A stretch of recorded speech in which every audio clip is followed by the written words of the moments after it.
கடையநல்லூர் அருகே தனியார் பேருந்து இருசக்கர வாகனம் மோதி விபத்துக்குள்ளானதில் மைத்துனர்கள் இருவர் உயிரிழப்பு.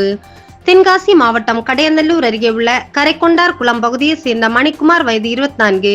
இவருக்கு கடந்த சில மாதங்களுக்கு முன்பு திருமணமான நிலையில் இவர் தனது இருசக்கர வாகனத்தில் கடையநல்லூர் கிருஷ்ணாபுரத்தில் உள்ள தனது மனைவியின் வீட்டிற்கு சென்றுவிட்டு மீண்டும் இருசக்கர வாகனத்தில் தனது மனைவியின் தம்பியான கிருஷ்ணாபுரம் பகுதியை சேர்ந்த கரிபால கிருஷ்ணன் என்பவருடன் கிருஷ்ணாபுரத்திலிருந்து மீண்டும் கரைக்கண்டார் குளத்தில் உள்ள தனது வீட்டிற்கு திரும்பிக் கொண்டிருந்தார். இந்நிலையில் சேர்ந்தமரம் சாலையில் உள்ள கண்மணியாபுரம் பகுதியில் அருகே உள்ள வளைவில் திரும்பிய போது எதிரே வந்த தனியார் பேருந்து இருசக்கர வாகனம் மோதி விபத்துக்குள்ளானது.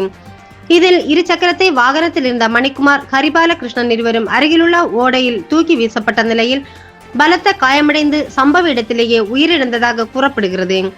தகவல் அறிந்து வந்த கடையநல்லூர் போலீசார் இருவரின் உடலை மீட்டு பிரேத பரிசோதனைக்காக ஆம்புலன்ஸ் மூலம் கடையநல்லூர் அரசு மருத்துவமனைக்கு அனுப்பி வைத்தனர்.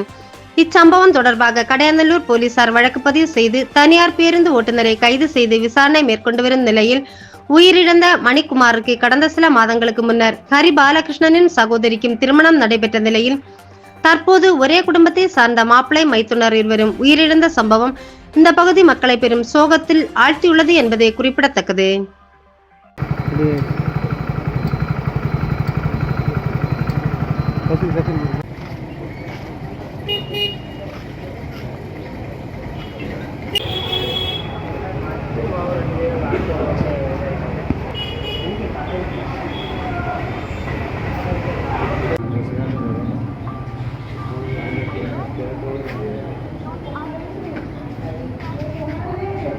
Wow.